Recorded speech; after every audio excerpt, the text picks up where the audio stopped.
Hello everybody, welcome back to the Insightful Thinkers podcast. I told you guys we're going back to back. We just did Ex Machina analysis. Now we're doing To Pimp a Butterfly analysis. So let's go. I'm excited for this. All right. So yeah, as I mentioned, To Pimp a Butterfly analysis, this is what we're doing. In-depth analysis, diverse set of topics. Today it is To Pimp a Butterfly. We're going to do an in-depth analysis into this album. This is going to be a colossal undertaking here because it's a colossal project. It's an unbelievable project, and maybe it's really Kendrick Lamar's magnum opus. This is his masterpiece. Not to say that he's never going to do anything like it, but he's done something similar. And Damn was not similar, but in terms of the quality, I don't think any project will ever touch the quality of To Pimp a Butterfly, and I think you will see why in this analysis, because it is just the most incredibly complex album I've ever heard. And if you guys have heard it, if you guys don't think so, maybe you'll see some of the complexities in it in this discussion right now, guys. So yeah, I can't even hide my excitement, because this is just like, it's unmatched. This album, it's unbelievable, guys. Now what we're gonna do is I'm not gonna do this for every podcast, but we're gonna do a TLWO. I know everybody's got the TLDR, too long didn't read, whatever. This is TLWL, too long won't listen. If you see the length of this podcast episode and you see that it's too long and you're not going to listen to this. This is all you need to hear. Then you can go wherever if you don't want the full analysis. So the summary is that, or the abstract, I guess. To Pimp a Butterfly is about how vices, personal and societal, and temptations, including fame, fortune, power, status, the devil, gang influence, and neighborhood ties, depression, regret, colorism, and racism, lead to the pimping of a butterfly. In other words, the album discusses how negative influences can serve to corrupt a naturally free human being. The beauty of the album exists not only in the complexity of this problem, but in the love and hope the ever-evolving butterfly retains despite these vices. The butterfly not only retains love and hope for himself, but also shares his message with others who are afflicted by similar issues and are still only caterpillars. Okay, so that's what the album, more than anything, is about. That is just a broad kind of summary of it, but we're gonna go track by track, guys, and this is gonna be a long one, so I'm gonna have a quick drink, because just doing this podcast, I'm starting to realize that it takes it's hard to speak for like an hour straight. Your throat gets like pretty dry, and sinuses or whatever get messed up. So we're gonna have a drink, and then we're gonna start with Wesley's Theory, the first track. And I was gonna say maybe you can listen in to the album somehow, but like while we're doing that, but I don't think that's possible. But listen to the album if you haven't listened to that album. Just please listen to that, guys. And then listen, if you want, listen to this analysis of it, or have your own analysis, because that's what I love doing. I love like just analyzing it. I like listening to other people's analysis of it, but I didn't base this analysis off of this is his analysis of it, or this is what Genius says about it. I just tried to make it my own thing. So, but I still like listening because it gives me different ideas. So feel free to listen, have your own analysis, come back to this if you want. But I assume most of you guys who are listening to this right now have already heard that album and acknowledge its masterful nature, which is why you want to hear some kind of analysis about it. We're going to go into Wesley's Theory in a second here. No commercial, no nothing. But the commercial break will be me having a sip of water before we get started.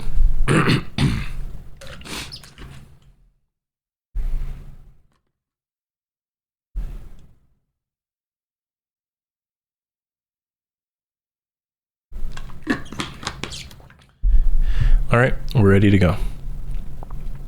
Wesley's Theory. So this is the first track of the album, and Kendrick dreams of making it big, and he gets to the top. But when he gets there, everything seems great. Now, it may not be exactly what it seems, though. He finds himself dealing with the temptations thrust upon him by Uncle Sam, or America, in other words. So, before Kendrick gets to the top, he idealizes fame and wealth, he idealizes the fame and wealth that he's seen others gain. So he says things like, when I get signed, homie, I'm act a fool. When I get signed, homie, I'm buy a strap. Hit the press with a Cuban link on my neck. Uneducated, but I got $1 million check. So he kind of idealizes all these things, and even if I'm uneducated, as long as I've got that $1 million check and I'm gonna buy a strap, I'm gonna buy a gun, I'm gonna act a fool when I get to the top. By the way, guys, I should have mentioned this. I'm going to try to keep it as clean as possible. So the lyrics are not going to perfectly match, but they're going to be as close as possible. I'm replacing a lot of any profanity at all with just regular things due to issues with whatever streaming site it may be on, or if kids are wanting to listen to this, who knows. So he says these things. He idealizes fame and wealth that he's seen others gain. Now, when he gets to the top, though, all the temptations, they seem to hit him very hard. And now he raps in the voice of Uncle Sam. He says, in Uncle Sam's voice, he says, what do you want? A house, a car, 40 acres and a mule, a piano, a guitar? Don't have receipts? That's fine. Pay me later. Wear those gaiters, or wear those like expensive shoes or whatever. Uncle Sam also says, you better cop everything 2 times, 2 coupes, 2 chains, 2 C notes. Too much ain't enough, both we know. Christmas, tell him what's on your wish list. Get it all, you deserve it, Kendrick. So this is what Uncle Sam is kind of tempting Kendrick with now that he's on top. Now that he's got money, he just says, buy it with credit, pay me later. Just wear those gaiters. Don't have receipts, that's fine, whatever. Cop everything twice. So here are the temptations that America puts upon a man as soon as he gets famous or whatever, or maybe not even as soon as he gets famous, but just the general temptations that are put onto Kendrick, at least. Now in the bridge, it goes, looking down, it's quite a drop. Looking good when you're on top. When you're on top, you got it. But in the outro of the song, it says, taxman coming, taxman coming. So this hints that everything at the top may not be what it seems, because the taxman's coming and issues are coming your way, Kendrick. And you've been, Uncle Sam, America, the American capitalist system has you wrapped up in a chokehold almost, and it's telling you to do all these things and buy whatever you want, buy it twice even. You deserve it, Kendrick, and you're tempted by this, but the taxman's coming.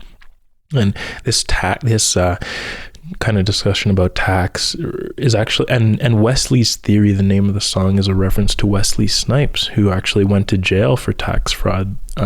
And it kind of is the idea that Uncle Sam doesn't rest until you give back to him. Pay up through taxes, pay up in any way. Spend things that get taxed, so Uncle Sam gets that profit. Uncle Sam, of course, being America. Now, in For Free, the next track, Kendrick, he uses an argument between a man and his woman to demonstrate how America has taken advantage of black people, effectively pimping the butterfly.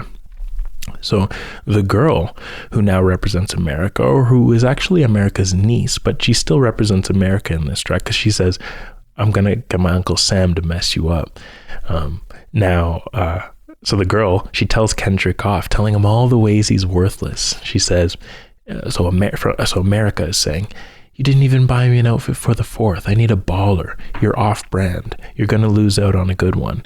So here again, we see, if you don't have money, America doesn't value you. Just like the girl who doesn't value Kendrick because he doesn't have money or whatever. It's like America telling you, hey, if you don't have any money, I need a baller.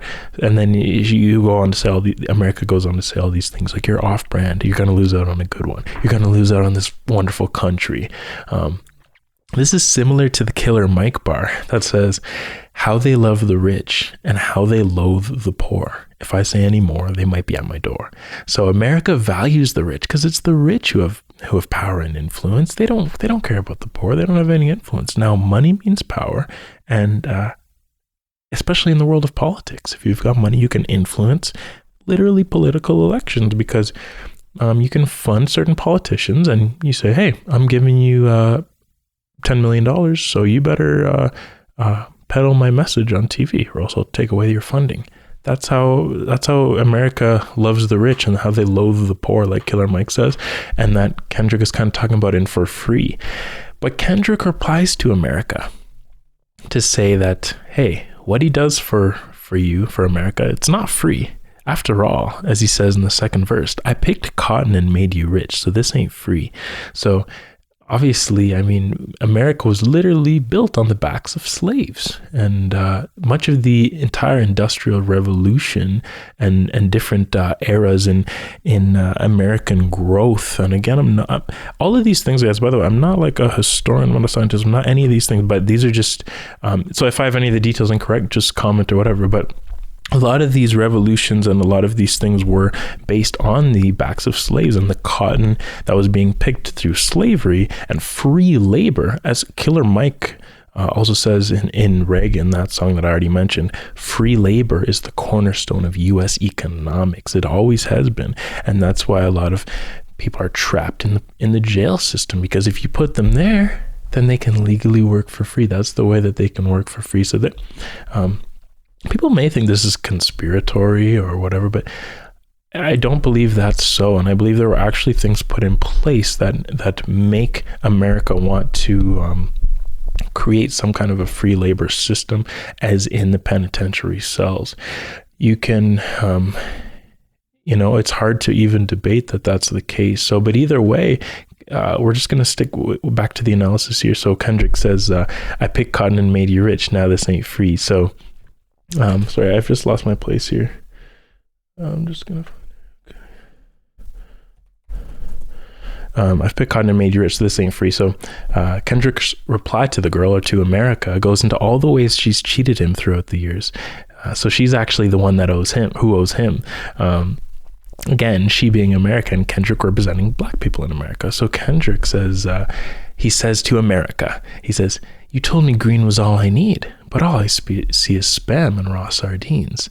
So maybe this is kind of about the lies politicians tell black people just to get a vote, about giving them prosperity, returning them to prosperity. But all they end up with on their dinner table every night is spam and raw sardines, or at least in the case of Kendrick. So they preach and they peddle this message of prosperity and money. You told me green is all I need. He's telling America, but all I see is spam and raw sardines. That's all that it's like when you're living in the ghetto or a poor neighborhood, for instance. That's all you're given back. So Kendrick also kind of goes along these same lines. He says, I need 40 acres and a mule, not a 40 ounce and a pit bull.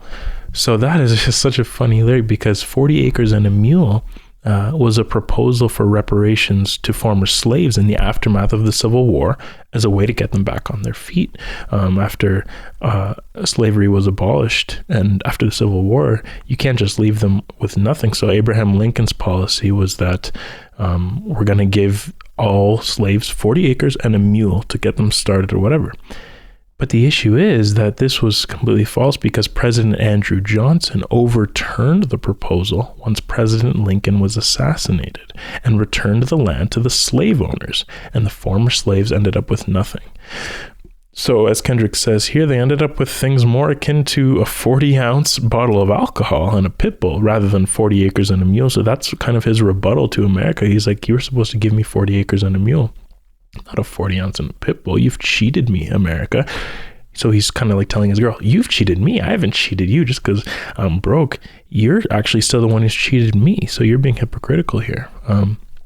And Kendrick continues along this same rebuttal to America. He says, as a matter of fact, I need interest. As a matter of fact, I see our friendship is based on business.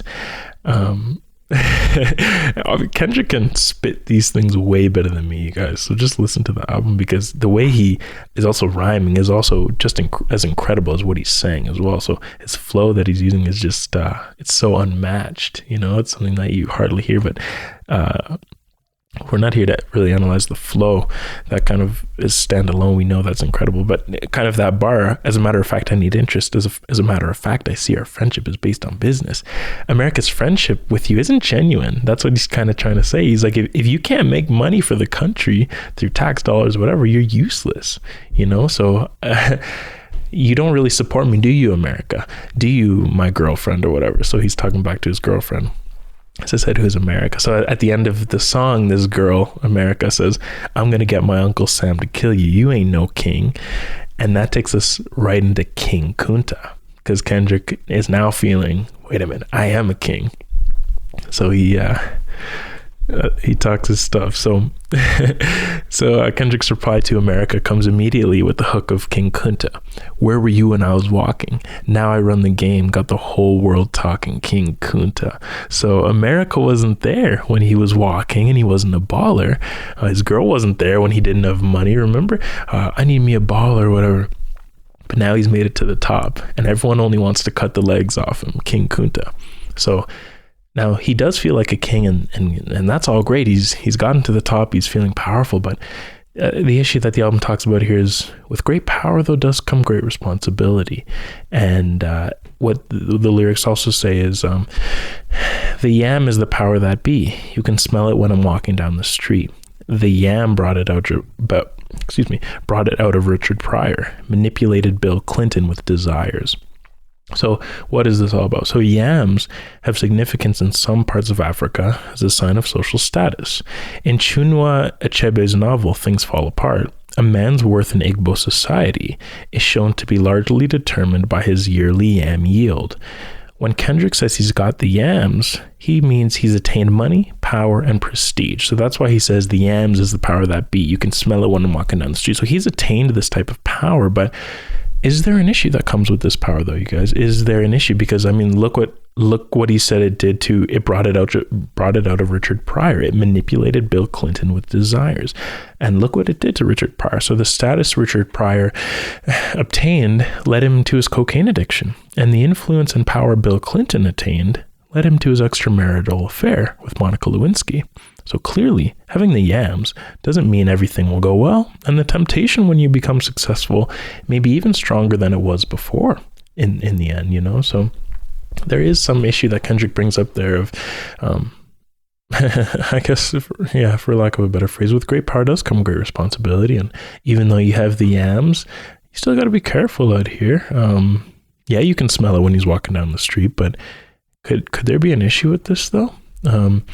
Now, at the end of the song, this is when there's a poem that's being recited throughout the whole album, and it says, I remember you as conflicted, misusing your influence. And that's recited at the end of the song. So now maybe this matches up to how Kendrick is misusing his influence in the song, and other bars kind of in the song that talk about him using his influence to gloat rather than using it to help others. This is the stage of the butterfly, or even maybe a caterpillar stage, but I guess you could say a butterfly stage is he does have influence, but I remember you as conflicted, misusing your influence. So here are some of the bars that kind of match up with that. So he says, I was contemplating getting off stage just to go back to the hood, see my enemy and say, where were you when I was walking? Now I run the game, got the whole world talking, King Kunta.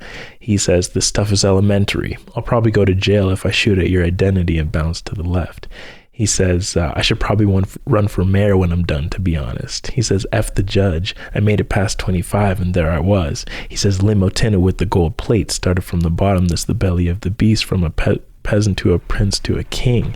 So he says some of these things kind of showing like he's not using his influence maybe in the right way. He's misusing his influence to buy the limo with the gold plate and, hey, F the judge, I made it past 25, where are you? I'll go to jail if I shoot you, whatever, or do whatever. So he is feeling like a king, but is he using that influence to help the youth?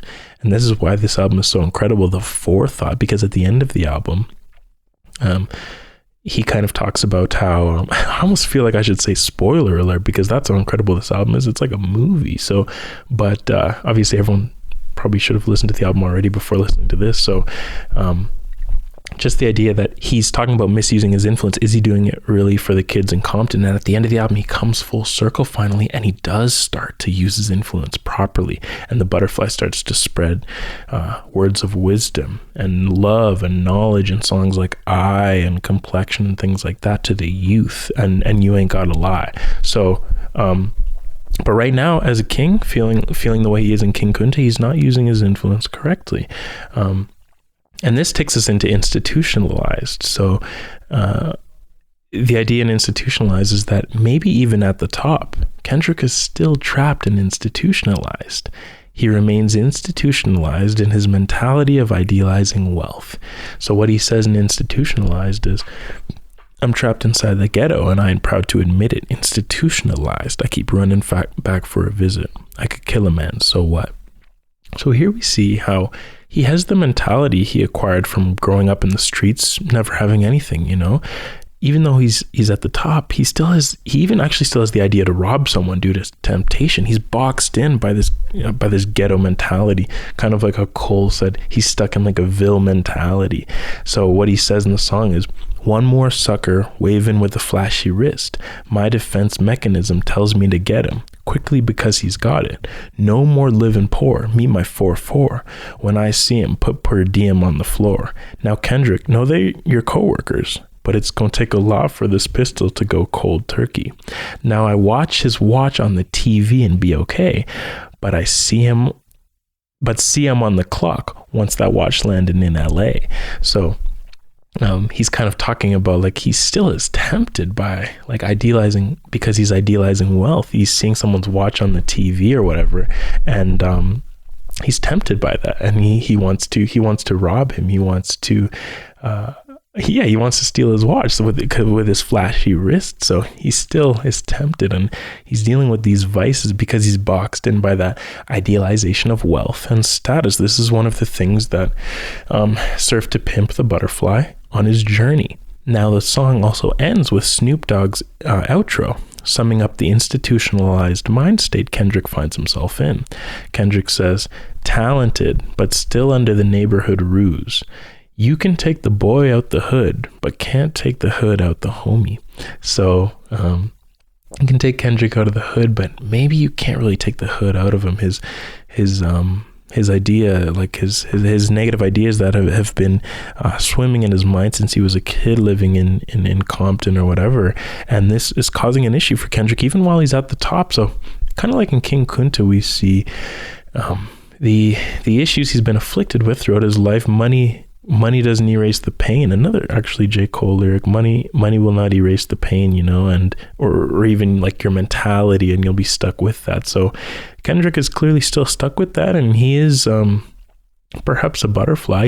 He's flown out of the hood, but you can take the boy out the hood, but you can't take the hood out the homie, maybe to a certain extent. So I find that very interesting. But and it also goes on to say, or it doesn't go on to say, but the song actually sounds like Kendrick is saying institutional lies along with institutionalized. So perhaps these are the lies peddled by the institution, the American institution, of the supposed fruits of wealth by getting it through any means. So maybe the institution is boxing in his mind too, and it's telling him lies about how even if you have to rob someone, as long as you get wealth, then by all means, right? So this is where the complexity of this album exists, because yes, Kendrick's mindset is boxed in, but what made his mindset boxed in the first place? Maybe it was in part due to these institutional lies that have been peddled to him as a little kid that have influenced his mind to develop that way, right? So that's very complex there. And Kendrick he has more of he looks at it more of a problem with himself more than anything. Like he talks about how his idea is like that, and you can't take the hood out the homie and whatever. But maybe the idea, if you switch it to institutional lies, maybe this was sparked at an earlier stage in Kendrick's life. So, and this actually same thing is repeated later in the album on other tracks, and we'll get to those in a second. But it's the idea that, yeah, your mentality can be messed up, but what caused your mentality to be that way anyways, right? So that's a very complex issue that's dealt with supremely in this album, which is just one of the many things that make this album so incredible, guys. We get into These Walls, one of the best songs on the album and one of the most complex songs on the album too. So Kendrick, he continues to misuse his influence, full of resentment, as he says in the poem. That's where the poem has reached now, and he's misusing his influence, full of resentment. So in These Walls, the first verse details Kendrick being with an unknown woman. The last verse reveals that this woman used to be with a man who was in jail for killing Kendrick's friend. So Kendrick takes this man's woman due to the resentment he has towards the man for killing his friend. Okay, so this man killed one of Kendrick's friends, and now Kendrick has taken his woman and is doing stuff with her out of pure resentment. He's misusing his influence, and he's literally, as he says in the poem, misusing his influence, full of resentment. Look how incredibly the poem is matching up to the song. And I mean, it's one thing to write these things on paper, but then to compose it and to make it into a song that actually sounds good and matching it up to the poem and all these things. Guys, we're going to keep going with this analysis. There's going to be more and more things that you realize, like, this album's so complex. This is brilliance. This is just like, it's the greatest hip hop album of all time. You can't name another album that's complex as this and has weaved in so many things that this album has. God, bring them up to me, send them in, tell me to analyze that, or you analyze it and send me your analysis of another one. Because this, I've listened to a lot of hip hop albums, guys, trust me, nothing matches this, guys. But if you don't think so, then tell me why, please. But let's keep going with this because there's so much more complexity ahead. So in the first meaning of, look right here. So the first meaning of these walls, therefore, is about Kendrick inside the walls of the man's woman. So he misuses his influence by taking advantage of the woman who is vulnerable after her man went to prison. So he says things in the first verse like, the tone is very jubilant in this first verse. He says, I float better than he would. He says, walls telling me they're full of pain and resentment, need someone to live in them just to relieve the tension. These walls are happier when I'm here. These walls have been vacant more than a minute. These walls are vulnerable. Look at the way Kendrick is misusing his influence, taking advantage of this woman's vulnerability, unfortunately, to spite the man that's in prison. Now, what also is incredible is that in the final verse, the walls represent a totally different thing. Now they represent the walls surrounding the woman's man while he's in prison and what they would tell him if they could talk.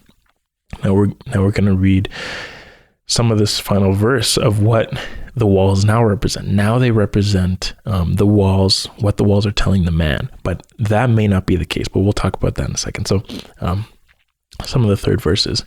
If your walls could talk, they tell you it's too late. Your destiny, accept it, your fate. No calling your mother to save you. Homies say you're irreputable, not acceptable. Your behavior is Sammy the Bull-like, a killer that turned snitch. Retaliation is strong. You even dream about me. So when you play this song, rewind the first verse.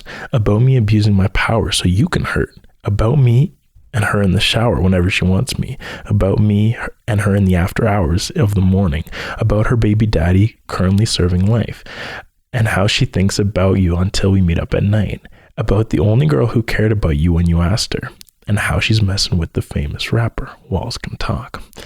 So Kendrick is putting this idea out that the verse is now about the walls of the prison cell, but is it really about the walls of the prison cell? Or are these the words that Kendrick wants the prison cell to be telling the man while he's in there? And to be so negative and maybe this is just Kendrick's resentment speaking to the man. And he's saying, I'm abusing my power so you can hurt. And this is about me and her in the shower whenever she wants me or whatever. So maybe this isn't what the walls are telling the man in prison. They could very well be telling the man something else. But Kendrick is imposing this idea onto the man due to his resentment for the man. So he says walls can talk, but maybe it's the walls of the man's own mind. Kendrick wants to be in that man's own mind, and he wants those walls to be the ones that are talking to him in such a resentful way.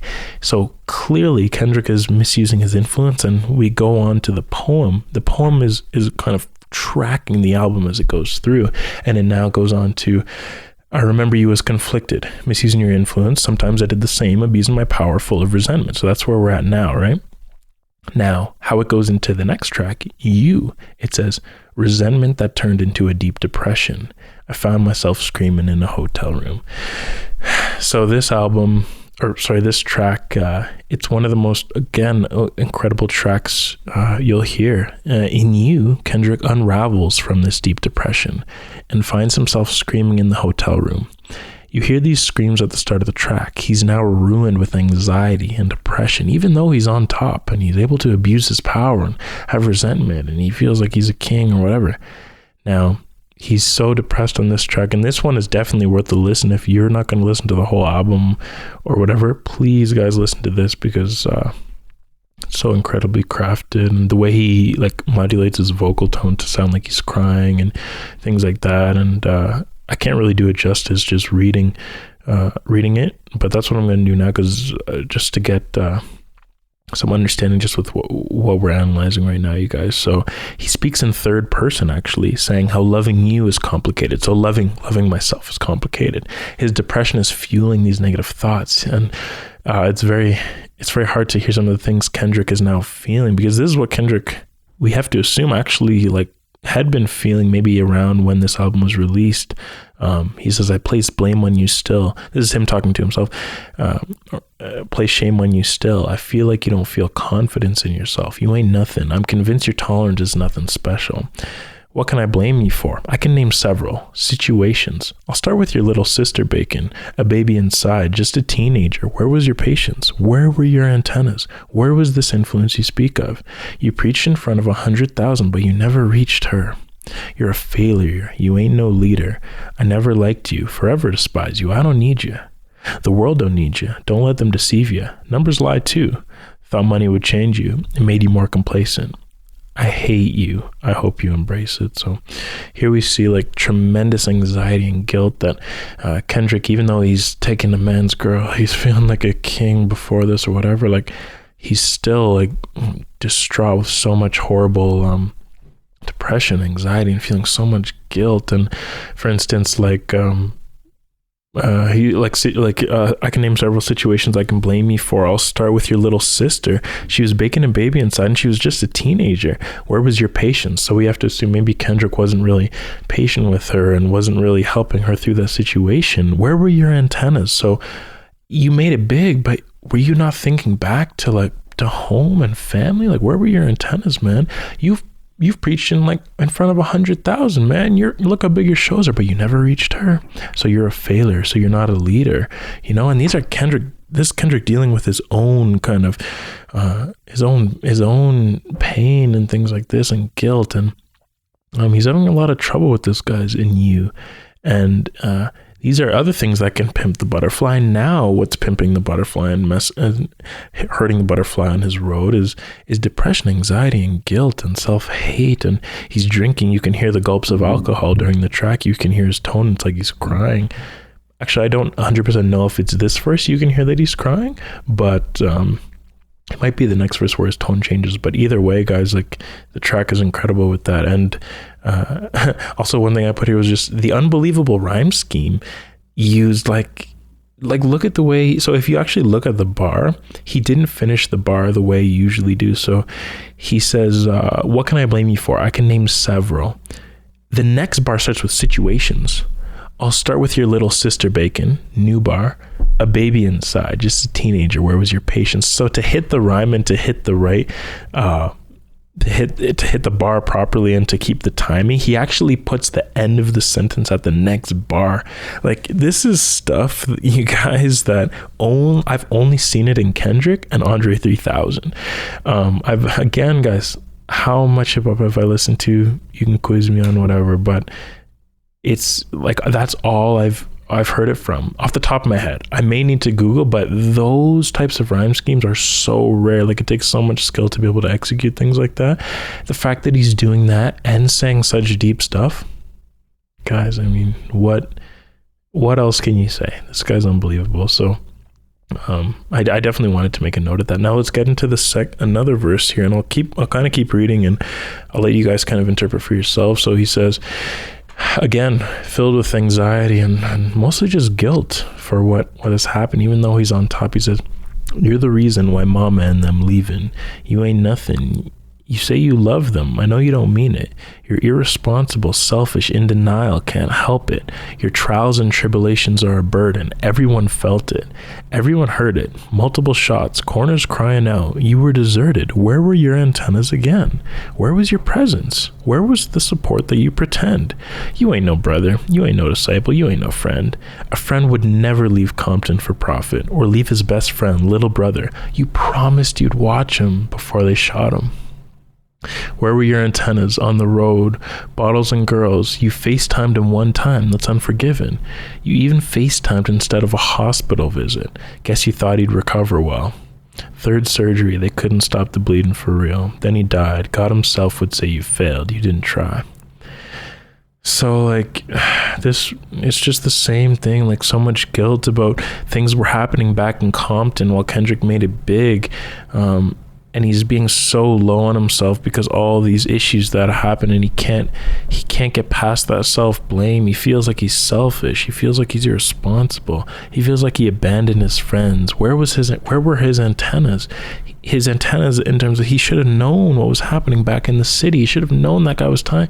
And all he did, and he only FaceTimed him. He didn't even go for a hospital visit, you know, and they couldn't stop the bleeding. The guy died. He didn't even try, Kendrick, because he's talking to himself and he's just so sad about everything that's happened. And it's just like so clearly showing that like when you're on top, it doesn't mean everything's going to be all roses. Like he's really struggling with this. He says, I know depression's resting on your heart for two reasons. So again, he's still talking in third person, or at least that was my interpretation of it. He says, depression is resting on your heart for two reasons. I know you and a couple block boys ain't been speaking. Y'all damn near beefing. I see it, and you're the reason. I cry myself to sleep. Everything is your fault. I know your secrets. Don't let me tell them to the world about that stuff you're thinking and that time you can't hear it because it's blocked by a gulp of alcohol in the song. You should have grabbed that black revolver a long time ago. And if those mirrors could talk, they'd say you gotta go. And if I told your secrets to the world, the world would know money can't stop a suicidal weakness. So yeah, guys, those are pretty self-explanatory in terms of it's just like one of the best songs like you're gonna hear, and also one of the saddest too, I have to say. And one interesting thing I guess we'll note there is that he's back in These Walls when he was kind of high off life, and he took the men's women, and he said, if these walls could talk, I can feel your rain, and all these great things. And if these walls could talk, and he's being negative towards the man. But now look what's happening. It's if those mirrors could talk, they'd say you gotta go. So when he looks at himself from this perspective, they nearly drive Kendrick to suicide, because now he's looking at himself. He's not looking at it from these walls in another perspective. He's looking at the mirrors. If these mirrors could talk, so if I could talk to myself, I'd say you gotta go. So Kendrick was really going through some stuff at this point, guys, and we're just lucky he made this album, maybe to help cope, I don't know, but it's a very personal album, you have to say. And you know, where were your antennas? As I already mentioned, Kendrick puts severe blame on himself for failing to be cognizant of the troubles that were going on back home during his rise to fame, guys. So, but now we go into All Right. And All Right, it's almost the complete opposite from you. It's the idea that Kendrick is beginning to learn with his pain despite his vices, and maybe it'll be all right after all. If God got us here, then we gonna be all right. Or sorry, if God got us, then we gonna be all right. So he assures us that we can stand up to evil and temptation and pain, because if God's got us, we gonna be all right. So Kendrick, he uses this song to kind of say that we're gonna be all right. It's gonna be okay. So he says things like, when I wake up, I recognize that you're looking at me for the pay cut. He kind of all these negative things and vices that could pimp the butterfly. And he says, I recognize that you're looking at me for the pay cut. Homicide be looking at you from the face down. Painkillers only put me in the twilight, where pretty girls and Benjamins are the highlight. Drown inside my vices all day. Won't you please believe when I say we gonna be all right? So the butterfly, he's certainly not without his vices, you know, the painkillers and the homicide could be staring him from the face down. Everyone could be looking at him for a pay cut, you know, and pretty girls and Benjamins are the highlights or whatever. He could drown inside his vices all day, as he says, but we gonna be all right. You know, he's lived a life, kind of as I mentioned, where girls and money are the highlight, and there's so many vices. We gonna be all right though. He keeps assuring us that we gonna be all right. So he's already starting to come around, but we'll see that he hasn't quite come full circle yet, guys, but he's starting to come around, and he's starting to say, like, it's okay. And that's why the song is so empowering, because it doesn't matter the struggles you're going through. It's just about having a positive mindset. If you have a positive mindset, you can overcome anything. You can get out of the mind's grave. And that actually reminds me, you guys, there's a new blog post as well. If you're still listening in, there's a new blog post, just a quick poem. So go to the website and and check it out if you want, because it's just the same idea about you can get out of the depths of the mind if you just say, we're gonna be all right. It's gonna be okay.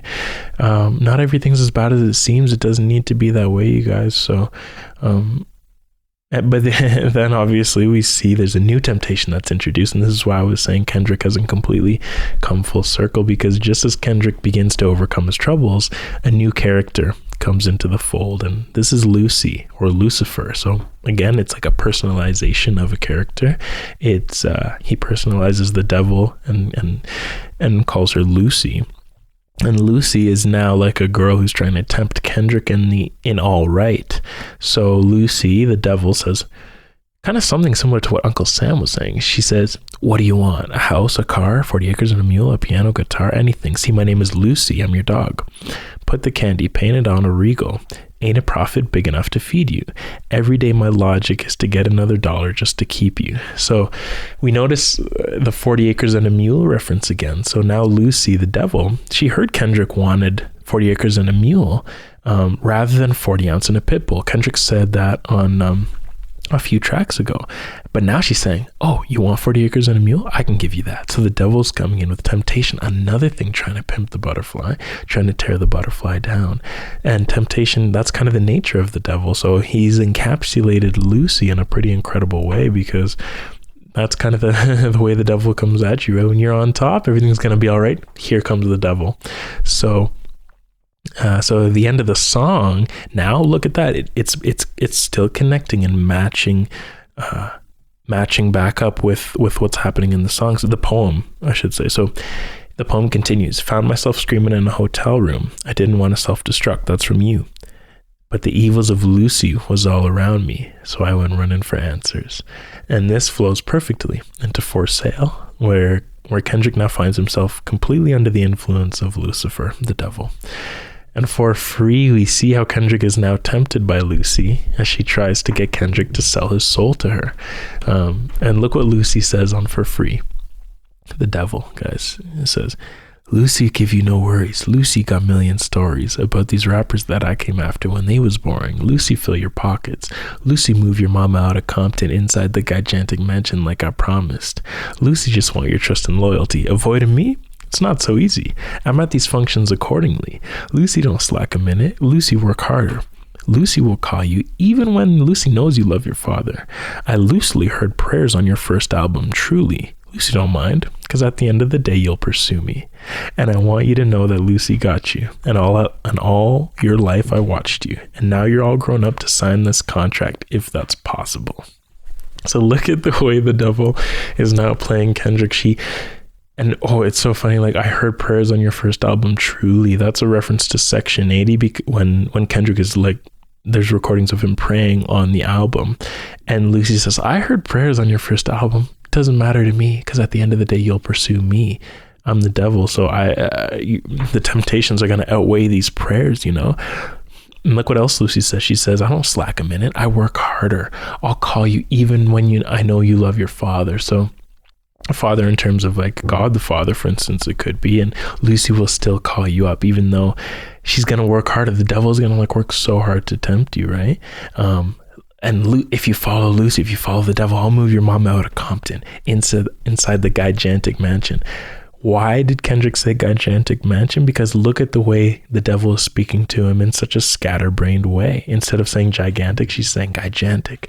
She's speaking incoherently, nearly, guys. And right, so Kendrick not only kind of makes it in a very scatterbrained way, he also uses a different voice. to demonstrate he's talking from Lucy or Lucifer's perspective.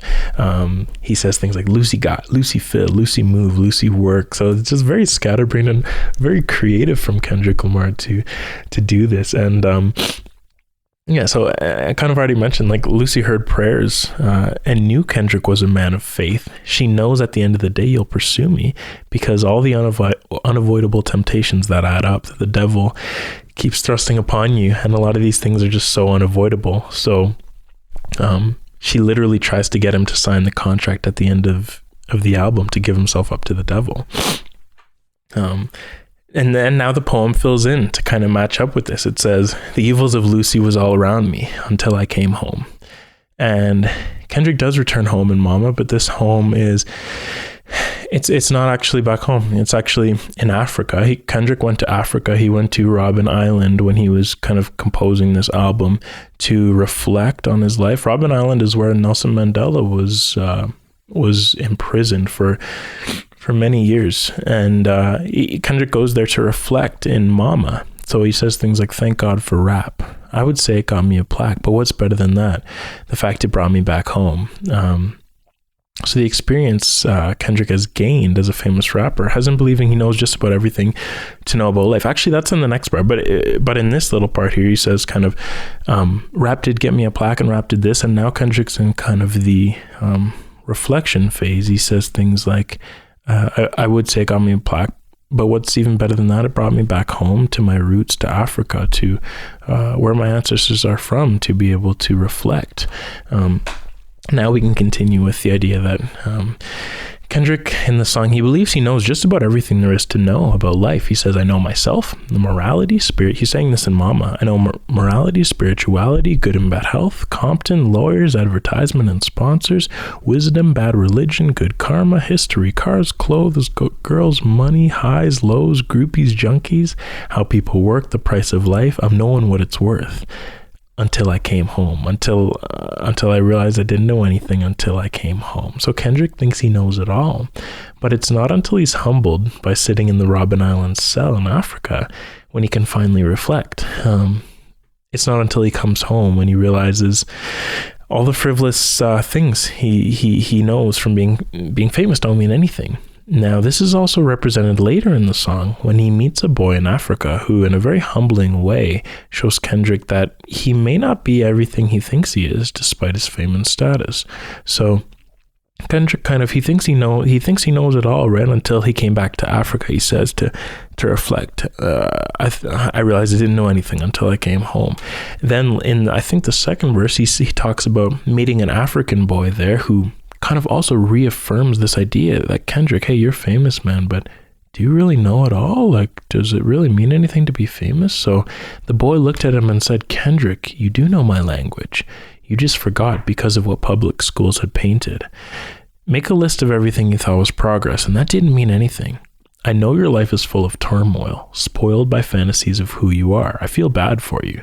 I can attempt to enlighten you without frightening you. If you resist, I'll back off quick, go catch a flight or two. But if you pick destiny over rest and peace, then be an advocate. Tell your homies especially to come back home. So this is the African boy actually imparting a lot of wisdom on Kendrick. And he says, if you pick destiny over rest and peace, then be an advocate. Tell your homies to come back home. So this is where the idea for the butterfly of coming back to preach to the young caterpillars in Compton and to impart wisdom on them starts to take root in Kendrick's head. Kind of starting with this African boy saying, hey man, like, go back home and tell them to come home and kind of like reach this internal peace and maybe even like come to Africa to gain enlightenment. And he says, hey Kendrick, like, I know you're famous, but your life is full of turmoil. And he's just like some poor African boy who he tells Kendrick, hey, I know, you know my language, man. Like, I know you're way up here and I'm way down here, but we can speak the same language. You're spoiled by fantasies of who you are.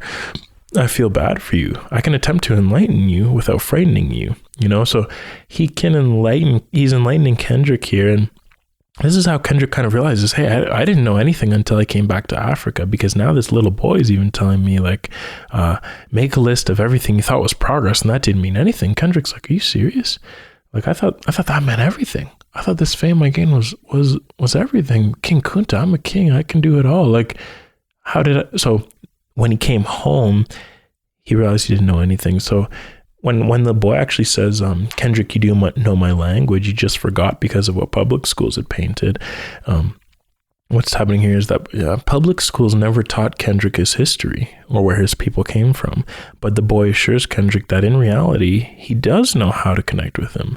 The boy even resembles his features, as he says in the song. So I met a little boy that resembled my features, nappy hair, afro, smile in his sneakers, or I can't remember the exact part, but he's just the idea that he can still connect with Kendrick, and he's telling, hey Kendrick, you can connect with me and you can speak my language. I know public schools didn't teach you that stuff in school. They didn't teach you about your history, but we're one and the same, man. And Kendrick later, actually I just realized he kind of talks about this in the final poem. He says another, not even a poem, but later in the album, he says the caterpillar and the butterfly are one and the same, even though they don't know it. So the caterpillar and the butterfly are one and the same, like the caterpillar being the little African boy and Kendrick being the butterfly, and they can connect at a certain level if they let it. So, and the boy, that's what the boy's saying. He's like, you do know my language, Kendrick. The boy also feels bad for Kendrick, who is spoiled by fantasies of who he is. And this is Kendrick's elevated ego due to fame. So Kendrick, he's kind of spoiled by a self fantasy of who he is in his head. He's all in his head, and the boy just says, hey, you got to become a little more grounded here, man. The track ends with Kendrick perhaps even more confused after being almost burdened with enlightenment from visiting Mama home and talking to the African boy. So although he's been enlightened, he still is like a little bit confused. Again, guys, the album almost like is teasing, almost like Kendrick coming full circle, but each time he's almost there, he doesn't quite make it. Like, he is a butterfly, but he just can't quite fly away. Like, he gets up here, but then he just can't make it, and then he goes a little higher, and then he gets a little bit enlightened from Africa, but it just weighs him down a little bit too, because and this is how it weighs him down, because he finds himself looking at the end of Mama for some indescribable feeling, perhaps one of happiness. So he says, I've been looking for you my whole life, an appetite for the feeling I can barely describe. Where do you reside? Is it in a woman? Is it in money or mankind? I'm looking for you. I thought I found you back in the ghetto when I was 17 with the 38 special. Maybe you're in a dollar bill. Maybe you're not real. Maybe only the wealthy get to know how you feel. So this indescribable feeling, perhaps one of happiness, Kendrick still clearly is not found as he raps in the end of Mama. He says he's still looking for this indescribable feeling. He has an appetite for it. Maybe you're in a dollar bill. Are you even real? Do only the rich get to know how you feel? So he comes home, but he still hasn't quite found this indescribable feeling, guys.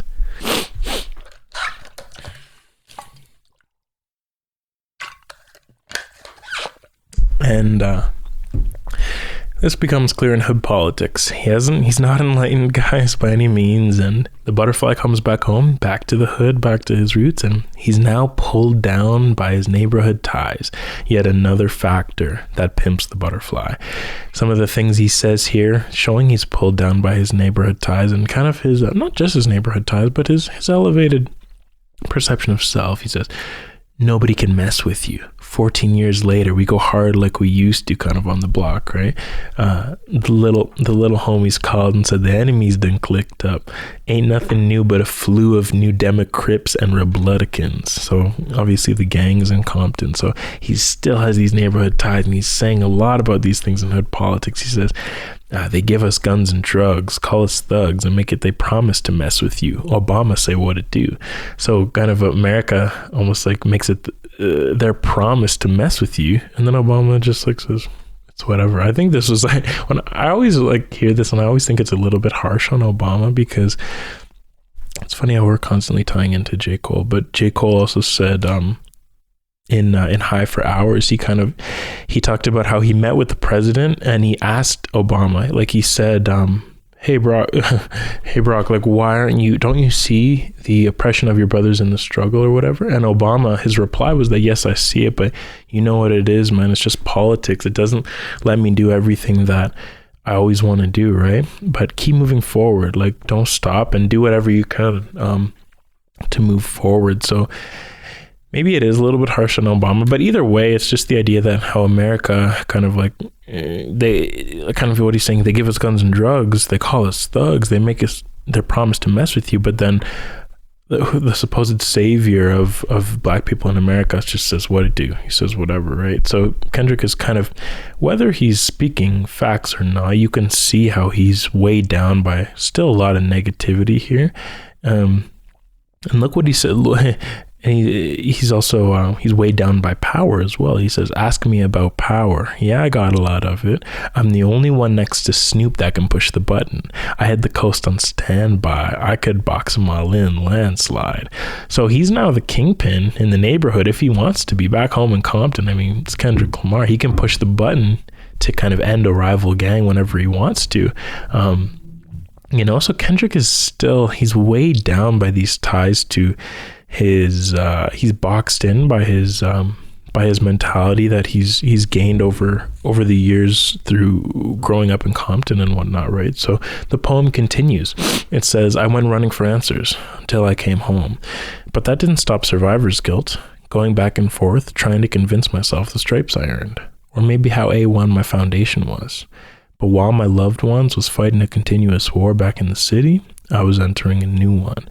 So you can see how the poem again matches up exactly with hood politics, how it says, I was going back and forth trying to convince myself the stripes I earned, and how A1 my foundation was, kind of as a guy from Compton, whatever, and he kind of gets intertwined in this war, and he says, my loved ones were fighting a continuous war back in the city. That's kind of what he was talking about in hood politics, like the war back in the city between Democrats and Republicans, Reds and Blues, and Bloods and Crips, right? So, but now that's one war, right? And he was already kind of getting tied in with his neighborhood ties there, but now he's entering a new one in his mind, right? He also mentions how he has survivor's guilt from making it out of the hood, since his loved ones back home are still fighting the continuous gang war. So he feels guilty that he made it out, but everyone's still fighting a war. So the seeds are still kind of being planted that Kendrick getting the idea to go back home and help these people get out of the war and say, I love myself, like we'll get to an eye and complexion. It's okay, it doesn't matter about the colors. You can still love one another, right? So these seeds are still being planted of Kendrick eventually going back home to help his people. Kendrick tries to convince himself that he has earned stripes by gaining power and status, but in reality, he's entering another new war with himself. So the newfound internal conflict is represented metaphorically in how much a dollar costs. The new conflict now, you guys, is in Kendrick's mind, and in how much a dollar costs. It's an internal conflict. So in How Much a Dollar Costs, Kendrick uses a conversation with a homeless man in Africa to discuss how the selfish nature he's gained has put him at war with himself due to inner conflict. So this is not only detrimental for Kendrick, but it'll be what prevents him from having a spot in heaven, according to the homeless man. So what's happening in the song is that it turns out the homeless man Kendrick is talking to and has a conversation with is actually like a metaphor for him talking to Jesus, right? And Jesus is showing Kendrick what a dollar really costs. And although Kendrick thinks, hey, I'm just going to be greedy, I'm not going to give you a dollar, maybe that represents a greater thing about his character and opens his eyes a little bit more. And it actually, funnily enough, it turns out that this track is when Kendrick's eyes are finally opened to kind of to a lot of other things, and how he starts to really impart his word on the youth and to spread love. So this was really an eye-opener for Kendrick on this song. It was really a turning point in the whole album. So yeah, ultimately not giving the homeless man a dollar represents Kendrick's selfishness on a greater level. The homeless man is pleading for this dollar. Hey man, but Kendrick says, no, you're probably just going to use it on drugs, whatever. I'm not going to give it to you. But maybe this represents Kendrick's selfishness. So what he says is, I should distance myself. I should keep it relentless. My selfishness is what got me here. Who am I kidding? I'm insensitive and I lack empathy. He looked at me and said, your potential is bittersweet. I looked at him and said, every nickel is mine to keep. He looked at me and said, know the truth, it'll set you free. You're looking at the Messiah, the Son of Jehovah, the higher power, the choir that spoke the word, the Holy Spirit, the nerve of Nazareth, and I'll let you know just how much $1 costs. The price of having a spot in heaven. Embrace your loss. I am God. So he thinks it's just a homeless man, or well, maybe not he thinks, but it's just more of a metaphorical song too, about this homeless man actually being God. And if you don't give that dollar, maybe it could have greater consequences than you think, because maybe that could like lead to other negative behaviors, or it could it just represents your selfishness on a greater level. So the outro of the song is Kendrick's kind of prayer out of this frustration and a plea for help in turning the page. He says to God, I washed my hands, I said my grace, what more do you want from me? Shades of gray will never change if I condone. Turn this page, help me change to right my wrongs. So it's just great storytelling in this song about Kendrick's internal conflict, about not wanting to give the homeless man $1. And it gets at the idea that maybe it's little things like that that can damage our entire character. So we got to be careful of those things. And this track really seemed to spark some form of a change in Kendrick, because we see in Complexion, the next song, Kendrick is starting to impart this wisdom that we've been talking about the whole album, guys. He's starting to depart this wisdom on the youth, and he has more of a positive mindset now. So Complexion discusses how colorism can serve to pimp the butterfly by tricking the butterfly into thinking that he or she shouldn't be proud of in his or her own skin. Now, what is colorism? It's not exactly racism, but it's more of a form of prejudice within an ethnic group, usually, as it says, between members of the same race, in which people are treated differently based on the social implications from cultural meanings attached to skin color. So it tends to be within Black culture that, darker skin is worse. Some people unfortunately think, and things like that. So the Black community, especially in the United States, there are some issues, especially in young women as well, with like being darker skinned. And this started actually in the days of slavery, when the lighter you were, the more benefits you'd get. So you could even get the chance to work in the house rather than in the field if you were lighter skinned, because it showed you were mixed at least with some white purity, right? It was a very evil mindset. But if you were whiter, you must be a little bit more equipped to work among us, right? And you're more like us, right? So these perspectives, the issue here is that they can become ingrained in a population for hundreds of years, even if the origin is forgotten. And that's the issue with things like slavery that people tend to forget, is that even though it may be done, you guys, there's still mindsets and things that were imposed upon the youth that can lead to negative ideas down the line and down the road, and negative stereotypes that are even perpetuated by your own ethnic group among Black people, like colorism. And this wasn't even created by you, because all colors and all shades are beautiful, and that's what they're talking about here. Rhapsody and Kendrick. Rhapsody is the feature on the track. Like all shades are beautiful. You don't need to be concerned with whether you're darker or lighter. I mean, you can embrace it. It's okay. But this is what I'm saying, guys. Like, the environment has such a huge effect generations down the line. Even though you think, slavery's over, why are you so worried? But no, guys, there's different cognitive issues that can come into play generations down the line, and you don't even know the origin of it. You don't even know why. Why is it worse to be darker skinned? Well, it all started here, and now we're still thinking this, guys, even though we've moved way past that. So there's a lot of issues there, but that's more of a tangent. What the song really is talking about is saying, hey guys, regardless of the origins of this, whatever, stop it. It's okay. It doesn't matter what shade you are. So Kendrick and Rhapsody, they empower other Black people in this song and show how the shade of your skin doesn't matter at all. You can overcome attitudes that perpetuate colorism, no matter how deeply ingrained they are. So Kendrick says things like, dark as the midnight hour, or bright as the morning sun. Who cares about your complexion? I know what the Germans done. So obviously we know what the Germans did with wanting to create, or Hitler and the Nazis, at least with the Aryan race. And that's what the Germans did. They wanted to make it that the whiter the better. I mean, blonde hair, blue eyes, white skin, that's what they were looking for. So Kendrick says, who cares about your complexion? He knows what the Germans done, but that doesn't matter. It's okay. He says, color should never rival. Beauty is what you make it. I used to be so mistaken by different shades of faces. Then Wit told me a woman is a woman. Love of the creation. It all came from God. It's just this amazing, these amazing words of acceptance that Kendrick is imparting, and Rhapsody also imparts this stuff too. She says, you think there's more beauty in blue, green, and gray? So you got to think she's talking about like eye colors there. She says, all my solemn men up north, 12 years a slave, 12 years of age, thinking my shade was too dark. Look at the wordplay there. All my solemn men up north. That refers to Solomon Northup, who wrote the book 12 Years a Slave, and that's what the movie's based on. It's Solomon Northup's life as a slave. So unbelievable wordplay. All my solemn men up north, 12 years a slave.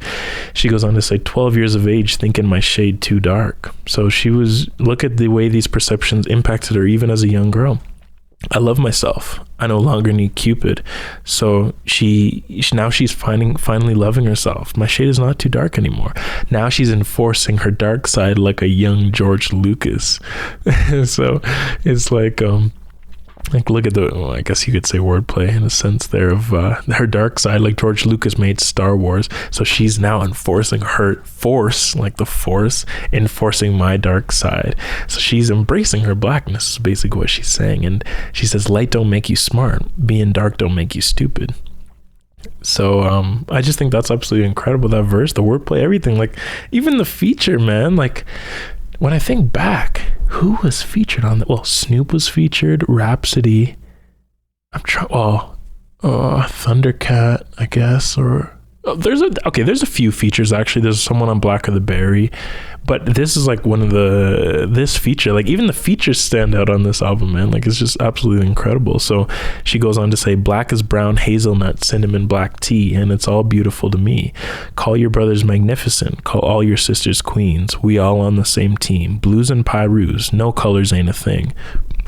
So Blues and Pyrus, those are the Crips and the Bloods, and she's saying not only do colors not matter between black people, but it also doesn't matter what color of your gang is. Like you can come together, you guys, and that's so crazy, because that's why this album was in black and white.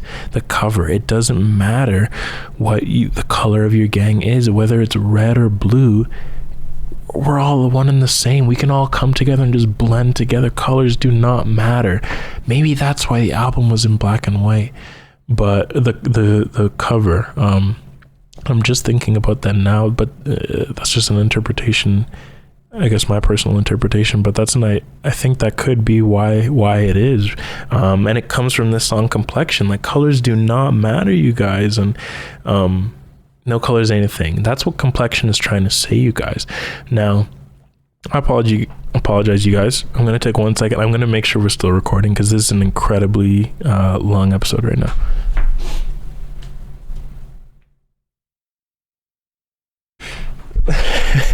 Okay, we're good. I'm sorry. It was just in my mind for a long time there, because I did not want to be doing this whole thing and then have the thing not recording. So I just need to get that off my chest. We're going to keep moving the analysis. We are about 2/3 of the way done. Let's continue. Blacker the Berry. The tone switches. It becomes a very caustic tone, a more aggressive tone. It's still talking about some similar things that were discussed in Complexion with, hey, I love myself, I'm proud as a black man, but now it's become almost more of like, it's become from modest empowerment to now like a cry for black power. So it's like a battle cry against those who vandalized Kendrick's perception and sabotaged his community and pimped Kendrick and other young caterpillars in the community. So in a powerful tone, it discusses how racism and negative societal influence have negatively impacted Kendrick, making him very vindictive against society. He says things in Blacker the Berry like, F your friendship, I meant it. He's talking to America. He says, you hate me, don't you? You hate my people. Your plan is to terminate my culture. You're evil. And I want you to recognize that I'm a proud monkey. me. You vandalize my perception, but can't take style from me. You sabotage my community, making a killing. You made me a killer. So look how vindictive he is to all the ways oppressors have put him down over the years and have like demeaned black people used to get called monkeys and all sorts of things. Like their culture was trying to be terminated in America, and all sorts of the Jim Crow laws trying to put black people down. And Kendrick is crying out against these things and shouting for black power, and it's incredibly powerful. It really is. He says, he goes on, and he's still a little bit in a vindictive tone, but he says some very real things. He says, it's evident that I'm irrelevant to society. That's what you're telling me. Penitentiary would only hire me, so only the jail would take me in, right? Is that you want all the black population in prison? Is that what you're looking for? So he says, church me with your fake prophesizing that I'll be just another slave in my head. Institutionalized manipulation and lies. You hate me, don't you?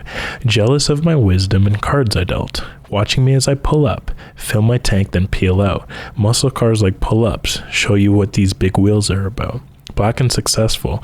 This black man was meant to be special. I'm African American. I'm African. I'm black as the heart of an Aryan. You hate my people. I can tell because your ways are deceitful. So very, very powerful, you guys. And it definitely makes the establishment blush, you can say that much, because he refers to the institutionalization in this verse that he mentioned in institutionalized earlier in the album, and he says how oppressors have boxed people in physically, like the penitentiary would only hire him, and also mentally, so that he'll be just like another slave in his head. So look at the way that the institution tries to box black people in the physically, like keeping them in a penitentiary, and also mentally to try to make them feel like they're a slave in their head and they cannot achieve certain things and they cannot be great. So Kendrick feels a lot of resentment for these things, and he wants to get back at his enemies who discriminated against him, so they can watch him as he pulls up and fill up his tank, then peel out.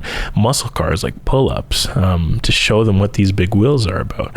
So his resentment that he has for the establishment makes him want to show how successful he is, despite the establishment that brought his people down with the years of racism and hate. So he really wants to go against this, and he's very angry at it, and this tone comes out in Black or the Berry. But again, we see how Kendrick, this man who is trying to climb out of a lot of ways he's been boxed in, still has issues yet. Perhaps these cries against the establishment are somewhat hypocritical, we see. Maybe Kendrick doesn't care as much as he thinks. Maybe he has some things inside that make his behavior reprehensible as well. So this is what he says at the end of the track. He says the reasons why he's the biggest hypocrite of 2015. So he says, I'm the biggest hypocrite of 2015.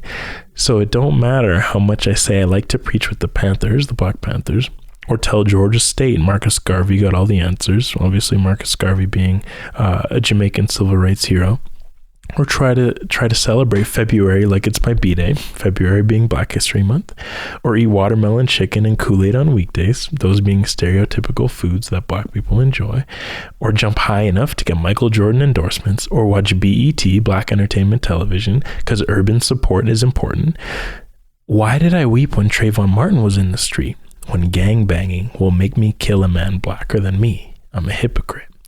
So Kendrick, even though he does seem to be quite enlightened to be able to speak out against the establishment, he feels as though he's still very hypocritical, because Trayvon Martin, why did he cry if his neighborhood ties cause him to do gang violence and make him kill a man blacker than him?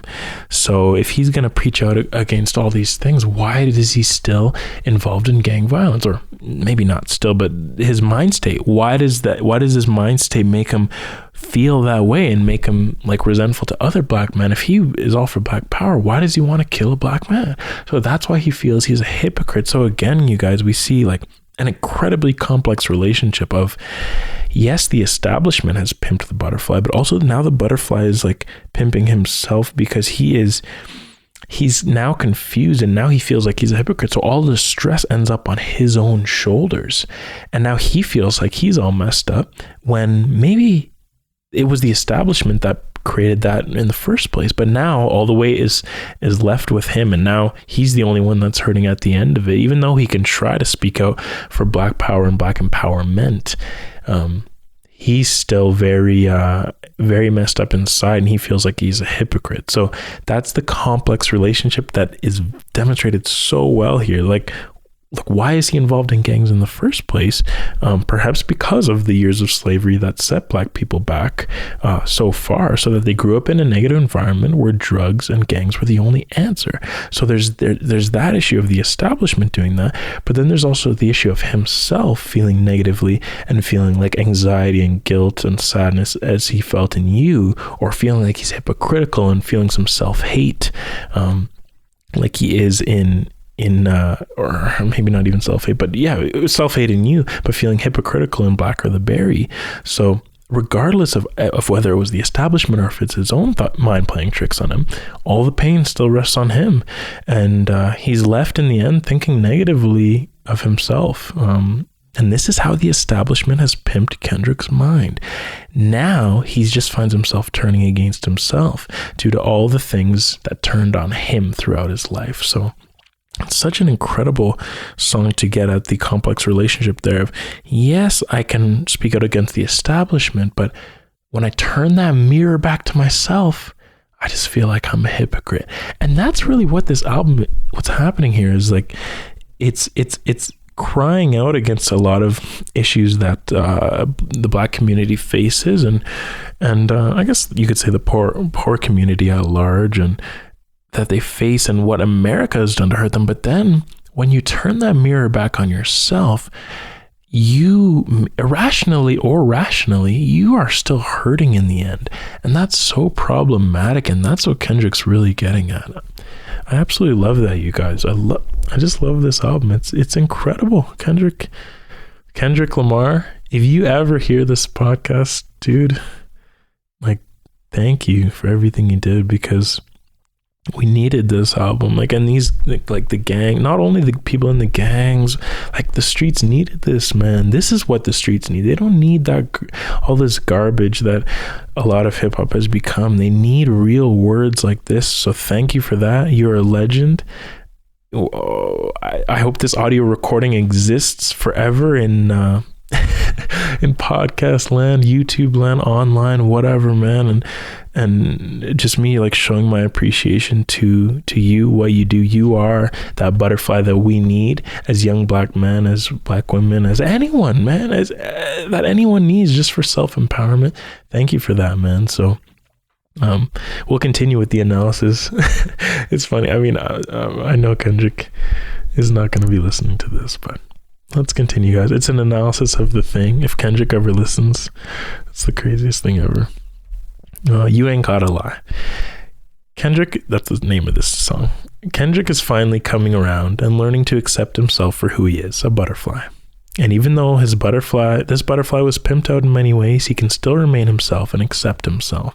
So You Ain't Gotta Lie, more than anything, just discusses, like, it says things like, you ain't gotta lie to kick it. You ain't gotta try so hard. So in other words, you don't need to be ostentatious and portray yourself in an excessively positive light to be accepted. Maybe it's best to just simply be yourself. You ain't gotta lie, man.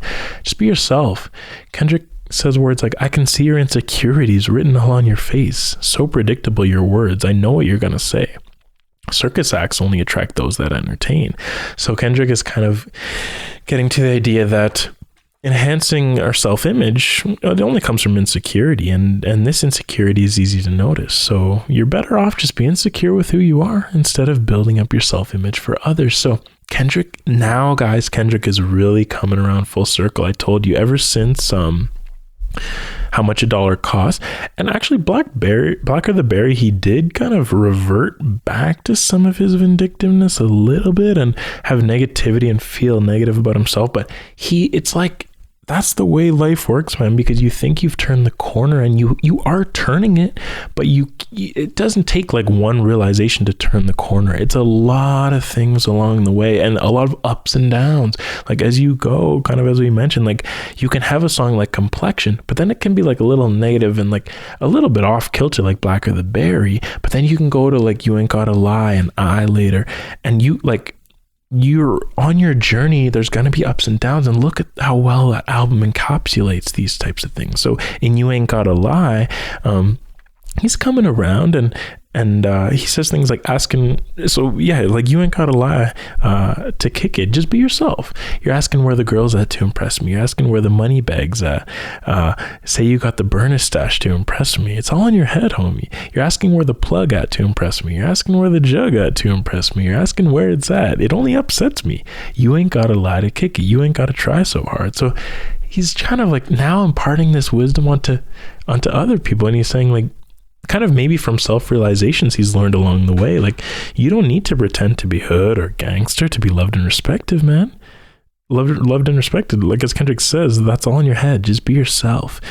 And this message of acceptance is just so incredible, and it leads right into I so perfectly, because now Kendrick, he's come full circle, and he comes back to Compton, and now he's rapping for his people and for the kids, bro, as he says on the song. So the butterfly is like, he's finally pretty much come full circle.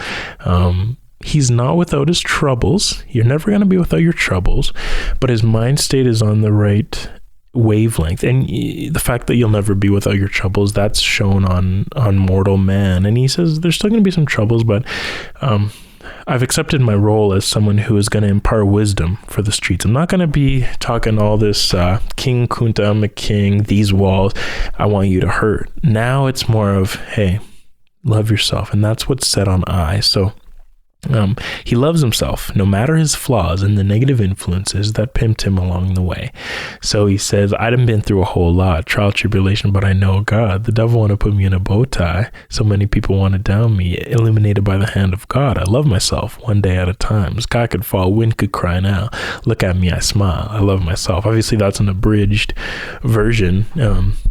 But that gets at most of what he's saying in this song. So, I love myself. I've been through everything. The devil, Lucy, kind of look how it ties in with the whole Lucy thing. The devil wants to put him in a bow tie. So many people want to down him, man. His neighborhood ties, all these things, gang violence, everything wants to bring him down. The sky could even fall. The wind could cry, but look at me, I still smile, man. And that is like, I love that mentality, because that's the mentality of, this is similar to the mentality of cognitive behavioral therapy. It doesn't matter what happens in your life. It's about how you think about it, okay? That's a very sobering thought. You don't need to allow thoughts to get at you and get you down. And that's what Kendrick is starting to realize here. And those words are so beautiful. And that helped me, man. This type of stuff, like, it's helped me. And if you listened, I hope it helped you too. And he says, look at me, I smile, I love myself. So at the start of the song, he also says, he came back to give you some game. All of the little boys and girls, come up here, come right here. This is for you. So again, he's sharing the self-love with others, to tell them the importance of self-love no matter what they face. He's now made it through and wants to share the message with the disadvantaged kids who were once in the same shoes as he was. Now, he does start to impart this wisdom on the kids, and it's for the kids and whatnot, but during his performance for the kids, it's not all going right. An argument actually breaks out between the adults, and Kendrick says, hey man, save that for the streets. There's no arguing while I'm up here, because he goes on to explain why these men should not be pitted against each other. So what they're saying, they're using the N-word to demean each other, and Kendrick explains, when we demean another man by using that word, it's no better than how the slave masters used to demean black people with that term. Kendrick wants the men to know that we're all on the same side here. He tells them to appreciate life, because so many black men have died in the streets just these past years. Like, how many have we done lost, man? Like, what are the numbers? Like, so many people have died on the streets because we're killing each other. Like, we just need to appreciate life. Don't demean one another, man. Don't be doing that. And he kind of gets into the history of the word itself, and he says, where does the N-word actually come from? It comes from the word negus, Negus. He says, definition, royalty, king, royalty, black emperor, ruler. So the history books overlook the word and hide it. America tried to make it into a house divided. That's what Kendrick says that where the word comes from. And I think there's been a little bit of debate as to whether this really is the origin of the word, whether it truly was a word that was only reserved for kings, and what the history of this word was. It is a very difficult history, but Kendrick, either way, he's trying to impart some kind of wisdom and said, hey, you don't even realize the origin of the word you're using, man. This is a word reserved for kings. If you're going to use it for to call your brothers queens and your brothers kings and your sisters queens, man, and use it for a positive way. Use the negus, the term, and let's flip a negative word and make it a positive one. So he's trying to impart this wisdom. So the butterfly, Kendrick, has now assumed the role of passing his wisdom on to help his people, to show them that they can love themselves, to show them to stick together rather than be pitted against one another, man. So this album, man, kind of as I'm going through this analysis, it's just coming at me with more and more intricacies. Like it flows so perfectly, because then it goes into mortal man, and it finally recites the end of the poem. And it connects it so beautifully, because Kendrick has now finally accepted the role of the one to impart wisdom on the youth and to his friends back home, to kind of stop gang violence and to stop negative speech and to change it and flip the negative to a positive. The wind could cry, the sky could fall, but I love myself and you can too. And that's what Kendrick's doing. And now on Mortal Man, look where the poem finishes off to. So he said before, while my loved ones was fighting a continuous war back in the city, I was entering a new one. That was the internal war he was going through during How Much a Dollar Cost. So he says, a war that was based on apartheid and discrimination. It made me want to go back to the city and tell the homies what I learned. And he did go back to the city. And he says, the word was respect. Just because you wore a different gang color than mine doesn't mean I can't respect you as a black man. Forgetting all the pain and hurt we caused each other in these streets. If I respect you, we unify and stop the enemy from killing us.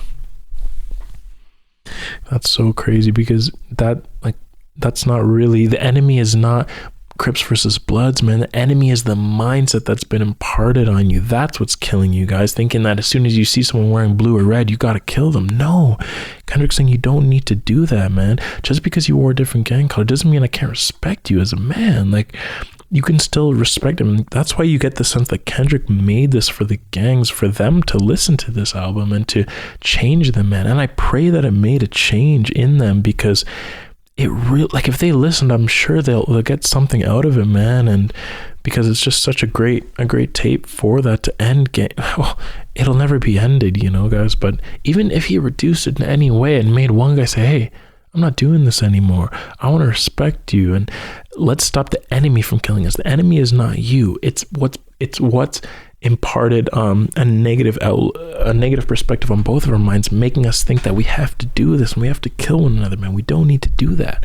So Kendrick, look how the poem matches up with these tracks. So it says it made him want to go back. So when he was thinking about a war that was based on apartheid and discrimination, that's when he was in South Africa. Obviously apartheid and that whole situation leading to Nelson Mandela's imprisonment, his completely unjust imprisonment, just because he was fighting out against apartheid. That book is definitely worth a read, by the way. Long Walk to Freedom, Nelson Mandela, absolutely incredible.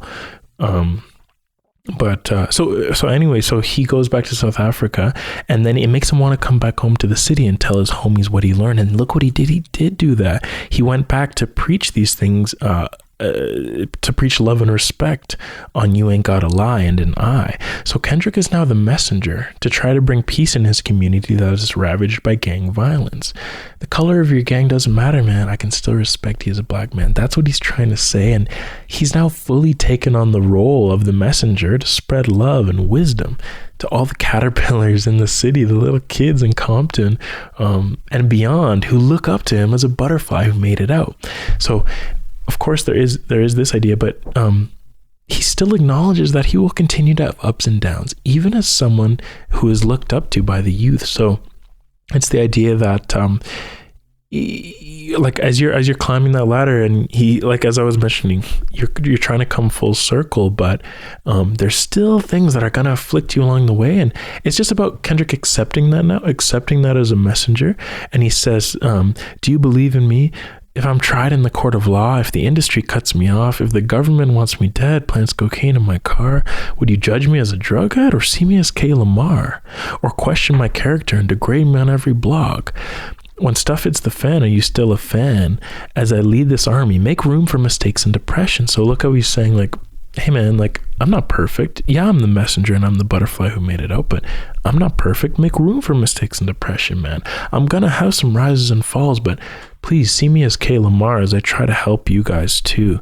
And then Kendrick actually turns it on, almost kind of like he did earlier in the album. He turns the mirror back to himself, so he can remain grounded to continue to be a positive role model for the kids.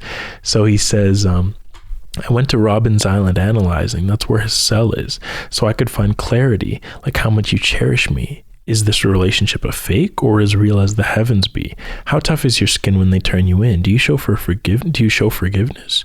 You want to love like Nelson. You want to be like Nelson Mandela, of course. You want to walk in his shoes, but you're peacemaking seldom. You want to be remembered as the one that delivered the message, that considered the blessing of everyone. This is your lesson for everyone. So he's still conflicted in many ways and feels like even sometimes that his peacemaking is seldom, and questions if he even shows forgiveness. Do you show for forgiveness, he says?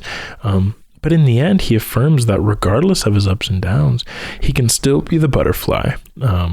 And this is his lesson for everyone. It's his lesson, but it's for everyone still. So he acknowledges that he can still be a butterfly, even though he's kind of talking to himself. And he's like, how tough is your skin? Do you show forgiveness and things like that? But he's acknowledging that he's going to go through ups and downs, but stick with him.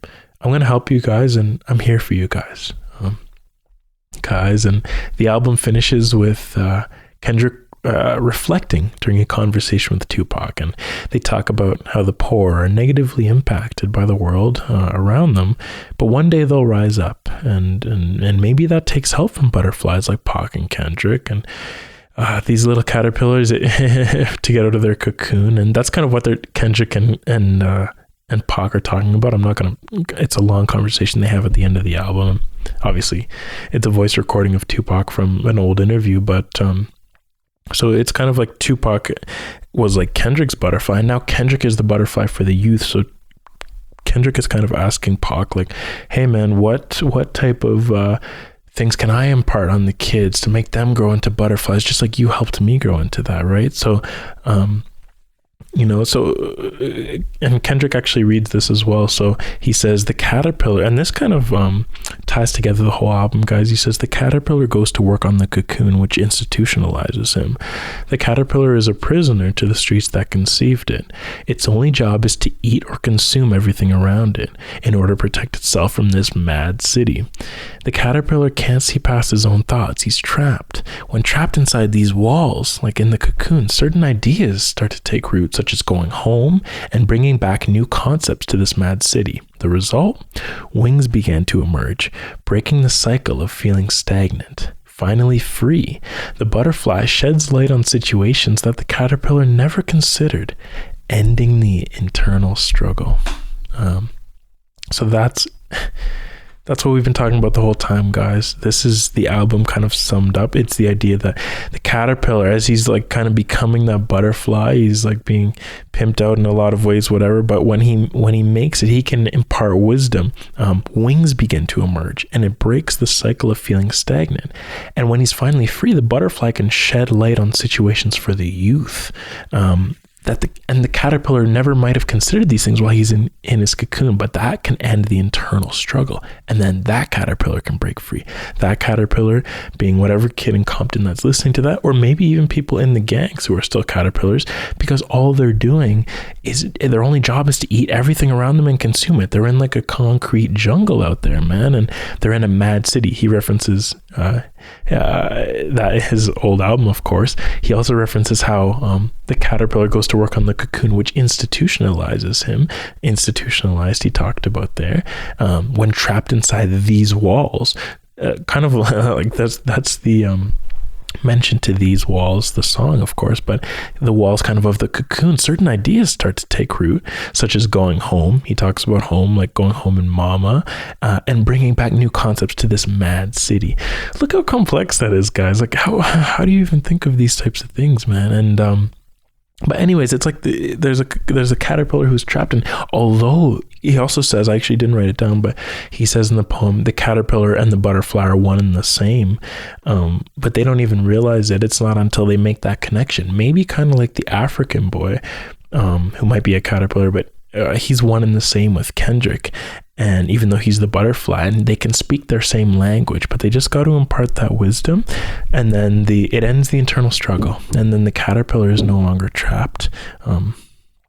As a matter of fact, maybe in the situation with the African boy and Kendrick might have been the caterpillar, and the young African boy was the butterfly, because Kendrick was certainly not free at that moment. But either way, you guys, it's just the idea that the butterfly, he's meant to impart wisdom for the young caterpillar so they can become butterflies too.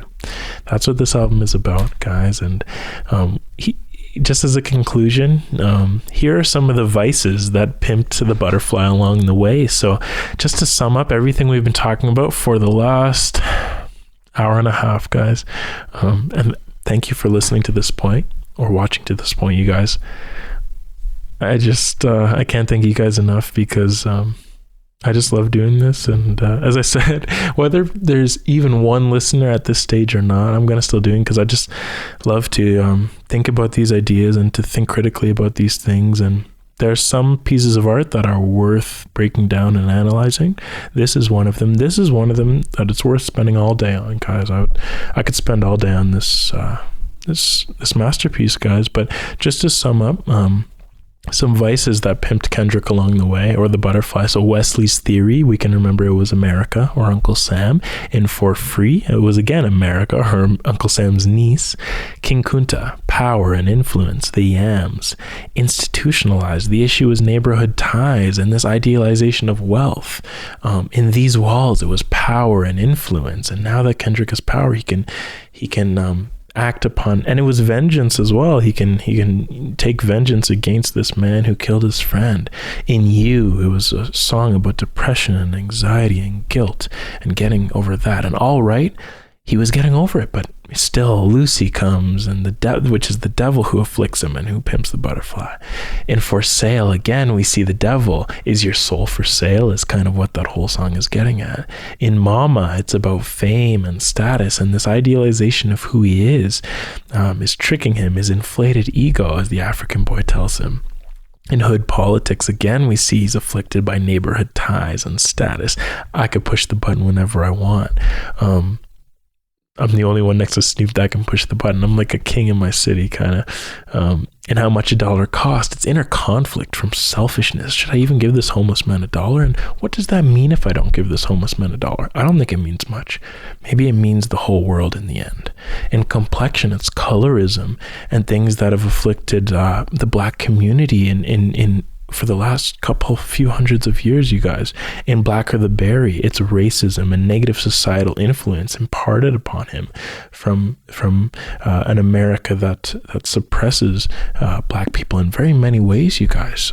That's also that's for another episode, or maybe not, but that all the ways that America has afflicted Black people over the years. And that's what Kendrick's talking about in Blacker the Berry. It's racism and negative societal influence. But remember, you guys, the complexity exists that all of these things, yes, they afflict Kendrick, but for instance, racism and negative societal influence, but Kendrick's mind also afflicts him too because of this racism and negative societal influence, and now his mind is spinning out of control.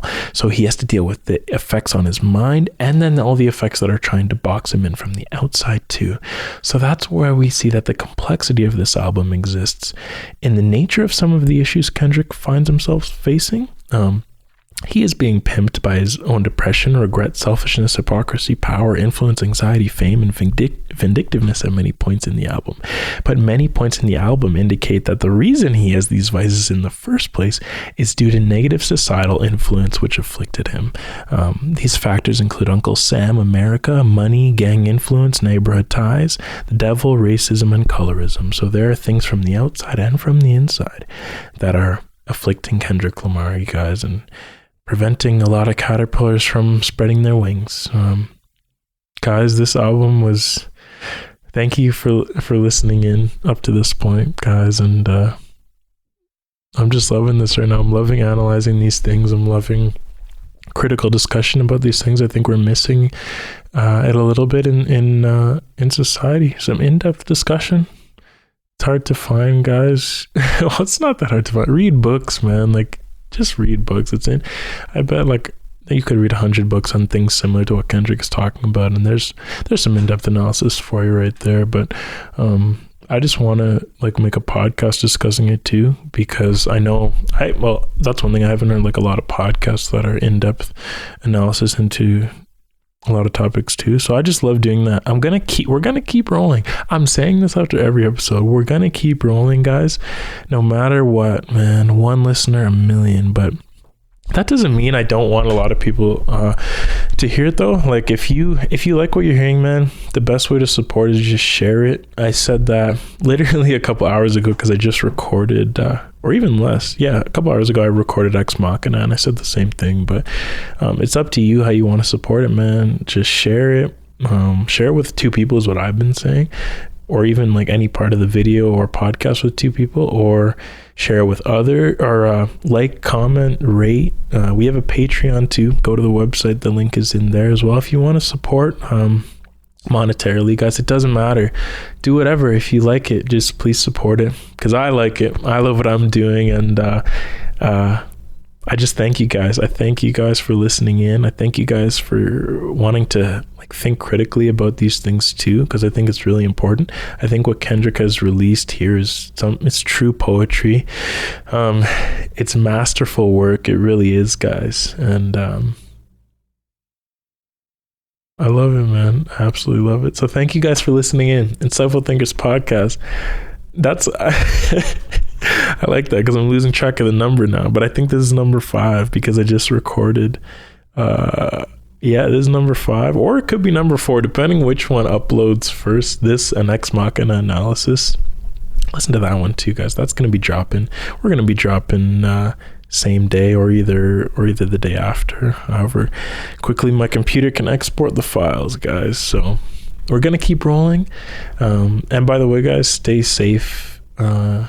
Please don't go outside. Please stay self-isolated. Listen to what people are saying and protect yourselves. Again, for people who don't have any context, this is during the coronavirus, so we're all kind of cooped up right now, and we're all kind of struggling with that. But stay happy, stay peaceful, stay loving. Listen to some of the things Kendrick was saying, man. Listen to the album. It doesn't matter about your environment or whatever. It's about the way you spin it in your head. Spin it in a positive light, you guys. Stay strong, everybody, and we'll get through this. Thank you guys for listening or watching Insightful Thinkers Podcast number 5. To Pimp a Butterfly analysis, Kendrick Lamar's Magnum Opus. Love you guys. We will be back with something totally new later. Thanks for listening, everybody. See you guys later.